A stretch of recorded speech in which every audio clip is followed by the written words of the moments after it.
Thank you very much, and it really is a privilege to be here today. I want to start by taking you back to a time in the not-so-remote past here in Canada, or actually globally. It was the late 1970s, and there were incursions by China into the northern part of Vietnam. And in response, the Vietnamese government decided to expel all ethnic Chinese. There was chaos in Cambodia and Laos, and amidst all this chaos, a number of people took the opportunity to try to leave Vietnam. Now, there were 2 million people moving in Southeast Asia at that point in time, and although the majority were moving overland, the issue really came to the attention of the West when we saw pictures like these rickety boats that are overcrowded and floating in the shark-infested and pirate-infested waters of the South China Sea. The government here in Canada put out a call to Canadian citizens, saying that for every one refugee that was sponsored by a Canadian citizen, they would match it. And much to their surprise, 40,000, mostly Vietnamese refugees, were sponsored by Canadian citizens. And the government, their math being what it is, said they would sponsor 10,000 and were eventually shamed into taking 20,000. So 60,000, mostly Vietnamese refugees, arrived in Canada in the early 1980s. Now, I draw your attention to this migration because it's still one of the largest migrations in contemporary Canadian history, but I would argue it's still the best studied of refugee migrations. There's a lot of work being done in the Syrian migration, but really through the work of Dr. Morley Beiser, who was in British Columbia at that time, he was able to follow over close to 1,500 people for 10 years. And what did he find? Well, interestingly, he found after 10 years that the rates of employment were actually higher in this mostly Vietnamese population than people who were Canadian-born. And interestingly, the rates of mental health issues were lower than people who were Canadian-born. Now, I don't know if that surprises you. When I ran into this literature, I found it startling, but I realized this is exactly what we're seeing in our clinics. People need help on arrival. But these are people who have survived this grotesque global survival test. This really is a testimony to human resiliency. These are some of the world's most adaptable people. And when they arrive, they represent tremendous human potential. And I think our job as clinicians is to ensure that we can maintain that potential so they can flourish in Canadian society. This morning, Mitha spoke about the Karen migration. I had the great privilege of being involved with that migration starting from 2006 to 2009, 2010. I think our clinic saw every member of the Karen community that arrived in Toronto at that period of time.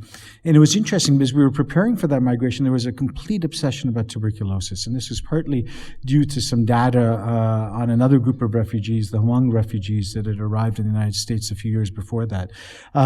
So when we started looking back at our data, we saw surprisingly very low rates of latent TB. Now, we found there were fairly significant rates of tuberculosis, but very low rates of latent TB, and we couldn't really explain it. So we tried to do some outreach to other clinics across the country.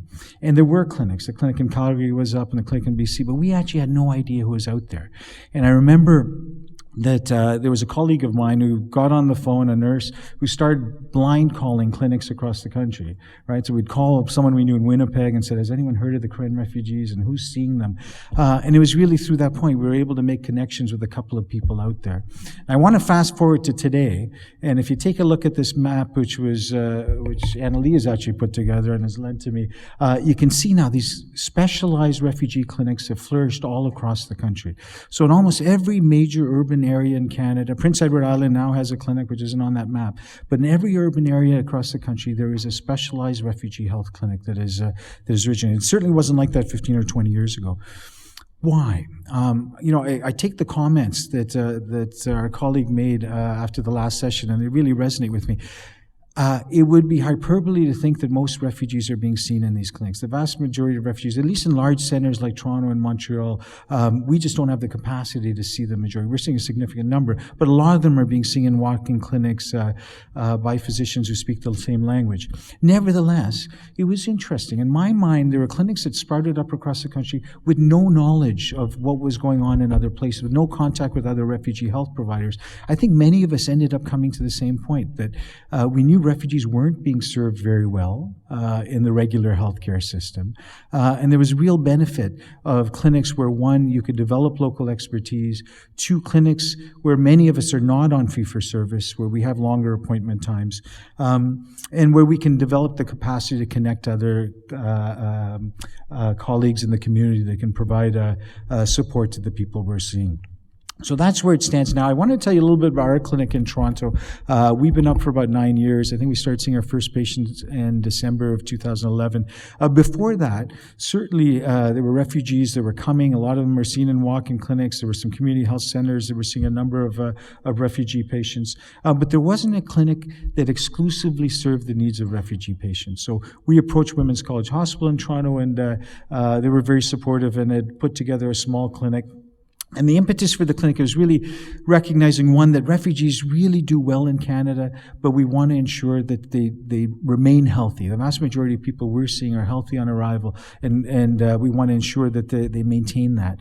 The second thing we were recognizing is, where there is language discordance, where people have never had primary care before, where people do not access the system, that it can often be very difficult taking care of them in the regular fee-for-service models or in Ontario in the family health teams. The other thing, when we landed at Women's College Hospital, which is an academic family medicine teaching site, we really wanted to leverage the research capacities of the hospital. I think we've spoken, just people have been speaking very eloquently about the lack of research in terms of the trajectory of refugees in Canada. And certainly for us, that was a lure in being in an academic University of Toronto teaching hospital. So that was us when we started. We were younger. There was maybe more of a shine in the eye, but there was only 3 of us. There was myself, and I was there 0.8. We had our nurse practitioner, and we had our receptionist. So this is our nurse practitioner, Vanessa Wright. She also had to be our dietitian. She was our social worker. I was trying to get a picture of her being our podiatrist, but she wanted to have nothing to do with that. There's limits. We were a small clinic, and we're happy to say we've grown. We've almost doubled in size. So we've got 1.6 MDs, 2 NPs. We finally got a social worker last year, which I think is essential. It's very hard to do this work without a social worker. We've got RPNs. We actually even have a research assistant right now. So we have had the good fortune of being able to expand our funding. And our clinic, look, we're all clinicians, so we are there to provide the best clinical care we can to as many people as we can. But we also realize that particularly for young doctors and for young nursing students, young social work students, they understand if they're working in any urban area in this country, they're going to be dealing with people who do not speak English or French. They're going to be dealing with people who have arrived from places far away in the world. They're going to have to learn about things like schistosomiasis and other healthcare conditions that aren't necessarily common in Canada. So like many of the clinics, we're inundated with students. I don't think a day goes by where we don't have a learner in our clinic. I mentioned research. We are not researchers. We certainly lean towards our colleagues in the community who provides the support, but we've managed to share our experiences in formal research channels, such as publishing in journals, but also we do a lot of talks to try to share our experiences with our colleagues out there. And then advocacy. It's very hard to do this work without doing advocacy. I think I'd been at the clinic for 6 months where I had to call my chief, Jim Ruderman, the chief of family practice at Women's College Hospital, and tell him the next day we were going to go occupy a government minister's office. Dr. Berger is going to tell you a little bit more about that, and thankfully he was supportive. Our model of care, we do comprehensive primary care, as we would for someone who's Canadian-born. The differences are, of course, there's a tremendous issue in terms of settlement, in terms of counseling, language discordance. We do have access to phone interpretation. And what's different about our model is that we will move people into the community within 2 years. And that's probably the greatest challenge with our model. And I think, we've identified this for all of the refugee health clinics across the country. For us, we've been able to do it. We've been able to because there's a lot of support from community clinicians. We're always trying to expand the pool of clinicians we rely upon.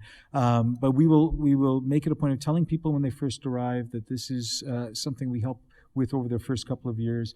Most people, by the time they've been in the country a few years, they're struggling with time. Many are working. Some have acquired competency in English, and we can package them on to clinicians in the community. They often will have provincial health insurance too, which makes it much easier as they don't have to rely on IFH. As I mentioned, we do full primary care, but we have an emphasis on screening, and I won't get into any of this, but these are some of the lab tests we order. We see very high rates of hepatitis B in our population. very high rates of enteric parasites. We also spend a lot of time dealing with mental health issues, as you can imagine. Perhaps not as much time as many would expect. And I think I'd echo the words of someone who said it earlier in the day, that the vast majority of people we see, despite the horrible trauma they have endured, are able to put their lives back together. And their major concern when they arrive isn't necessarily the war or the trauma they endured pre-migration, but it's about getting a job and getting their kids in school and figuring out how to navigate winter and all those other things that keep people healthy. Right. It is a good time to do refugee health, and it's a good time to do refugee health compared to when I started 15 or 20 years ago, where we were really living in isolation. We were guided by the patients we were seeing. We developed protocols based on our own experiences. And I would go back to about 2006, where I had the great pleasure of meeting many of the people in the room around a project that was led by Dr. Kevin Potty, who's a physician here in Ottawa, who put together a group to develop evidence-based guidelines for the assessment of immigrants and refugees. Now, those guidelines have been referred to many times, and they've been very instructive in terms of clinical care. But I think they were also the first step in us developing a community. I think of people like Chris Greenaway and Lawrence Kiermaier and Doug Gruner and many of the people in the room who, for the first time, we got together and were able to speak about what was happening in Calgary and British Columbia and many other sites across the country. A few years after that, Dr. Anna Banerjee led with the initiative to develop a very large conference, which is now the North American Refugee Health Conference, that meets every couple of years. And again, it provides a forum for many of us to make contact and allows us an opportunity to speak about where we're at and what our struggles with. We also have a national listserv. If you are a clinician across the country that's actually doing refugee health, there's a good chance you're on that listserv. There's about 300 of us, and it again has given us an opportunity to share our experiences. And more, we're doing training workshops for our colleagues in the community. We put together a conference earlier this year. I know in Ottawa they've been doing this for a while. I was at a fantastic conference for primary care folks in St. John's, Newfoundland earlier in the year. It really has changed. We've heard a little bit, and you probably heard last week, there was an announcement by one of the federal parties talking about stopping illegal border crossing from the United States. We've heard a lot of discussion about that crisis, and this is the 40,000, 45,000 people who've made it across the U.S.-Canadian border in the last couple of years. As healthcare workers, we are at a point now where surges like that can be dealt with. I have full confidence that across the country we have the pieces in place. We perhaps need to expand and be better organized in dealing with it, but it's there. And I think when you contextualize those 45,000 people that walked across the border over 2.5 years, and you look at the 1 million people that walked into Colombia in 2017, or the 700,000 Rohingyas that walked into Bangladesh, a country that certainly does not have the infrastructure that Canada does, or the 1 million people that have been incorporated into life in Uganda. You realize that in Canada, the number of refugees we see is small compared to the global scale, and really, the expectation should be a country as rich as ours should be in a position where we can accommodate people and put people in a position where they can certainly thrive here. I'll leave you with this one quote from Elie Wiesel, who recently passed away. He was a Nobel laureate and a survivor of the Nazi concentration camps.